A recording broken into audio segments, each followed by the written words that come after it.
Editor viewers எல்லாத்துக்கும் வணக்கம். இன்னைக்கு நம்ம மூவி ரிவ்யூவில் பார்க்க போகிற படத்தோட பேர் அஞ்சாமை.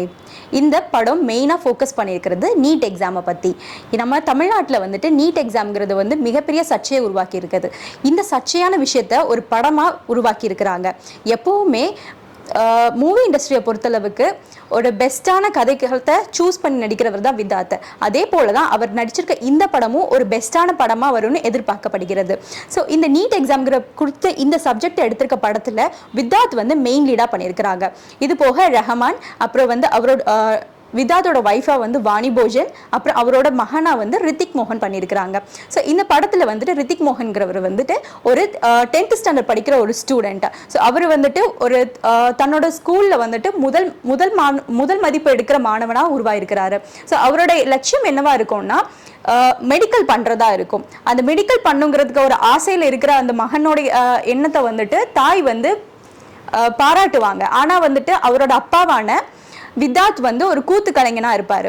அந்த கூத்து கலைஞனா இருக்கிறனால அவர் கொஞ்சம் வந்து என்ன சொல்றதுன்னா எப்படி சொல்றது, ஒரு பொறுப்பில்லாத மாதிரி அவர் ஒய்ஃப் ஃபீல் பண்ணனால அவரை பிடிச்சி சத்தம் போடுறாரு. ஸோ அதனால பொறுப்போட தன்னோட மகனை படிக்க வைக்கணும் அப்படிங்கிறதுக்காக ஒரு லட்சியத்தோட இந்த கதையில வந்துட்டு அவர் வந்துட்டு ஒரு எப்படி ஒரு ஏழை விவசாயியான ஒரு தகப்பன் வந்துட்டு ஒரு பையனை வந்து எப்படி படிக்க வைக்கிறாரு, அவரோட கனவுகளை நிறைவேற்றதுக்காக எப்படி வந்து பாடுபடுறாருங்கிறது தான் கதையா உருவாயிருக்கும். இது ஃபர்ஸ்ட் ஹாஃப் முழுவதுமா எமோஷனலாவே டிராவல் ஆகும். ஸோ இவர் கஷ்டப்பட்டு உழைச்சி அவர் சம்பாதிச்ச ஒவ்வொரு பணத்தையும் வந்துட்டு செலவு செஞ்சு வித்து தன் மகனை வந்து நீட்டுக்காக எழுதுறதுக்காக வந்துட்டு ரெடி பண்றாரு. இந்த கதையை பொறுத்தளவுக்கு இது திண்டுக்கல் பேஸ் பண்ண ஸ்டோரியா இருக்கும். ஆனா இந்த பையனோட எக்ஸாம் சென்டர் வந்து ஜெய்ப்பூரா மாத்தி போட்டிருப்பாங்க. ஸோ இந்த ஜெய்ப்பூருக்கு எப்படி போகணும், நம்ம வந்து தமிழ்நாடு எங்கவோ இருக்கு, ஜெய்ப்பூர் எங்கவோ இருக்குது.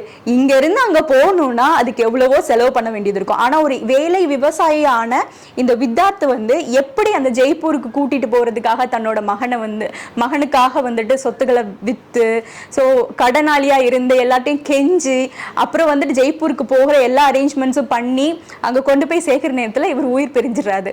ஸோ இந்த டைம்ல என்ன ஆகுதுன்னா இது ஒரு பெரிய சர்ச்சையா கிளம்பும். இதுதான் 2வது பாகத்துல வந்துட்டு ரஹ்மான் வந்து இதுல இந்த கேஸா வந்து எடுத்து, அவர் ஒரு இன்ஸ்பெக்டரா இருப்பாரு, அவர் வந்து இந்த கேஸை வந்து ஒரு வக்கீலா மாதிரி எடுத்து நடத்துவாரு.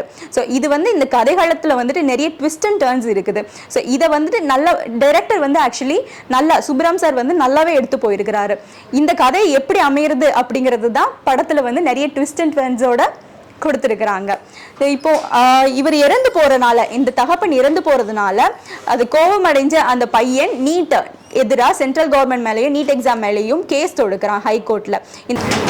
ஸோ இந்த நீட் எக்ஸாம்க்கு எதிராக நம்ம மனசுல என்னென்ன எண்ணங்கள் இருக்குதோ அதை எல்லாத்தையுமே கோர்ட்ல கேஸ் நடத்துற இந்த ரஹ்மான் சார் வந்துட்டு கேள்விகளா வந்து டைலாக்ல வந்து தொடுத்து எடுத்திருப்பாரு. ஸோ அவர் கேட்குற ஒவ்வொரு கேள்விகளும் நம்மளோட மனசுல இருந்து நம்ம ஆதங்கத்தை நீட்டை பத்தின ஒரு ஆதங்கம் நம்மளுக்குள்ள இருந்திருக்கும்ல.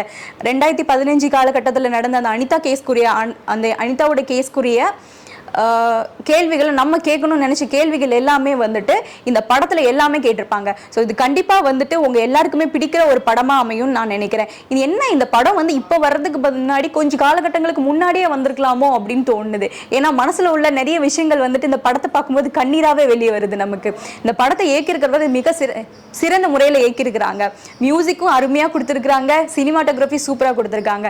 ஸோ மொத்த டீமுமே ஒரு நல்ல ஒரு கதையை சூஸ் பண்ணி ஒரு நல்ல அருமையான ஒரு டிராவலோட இந்த படத்தை எடுத்துட்டு போயிருக்காங்க. ஸோ இந்த படம் உங்க எல்லாத்துக்குமே பிடிக்கும் நான் நம்புறேன். கண்டிப்பா போங்க, இந்த படத்தை பாருங்க, பார்த்துட்டு நீங்க வந்து கமெண்ட்ல சொல்லுங்க உங்களோட ரிவ்யூவை. தேங்க்யூ, நன்றி.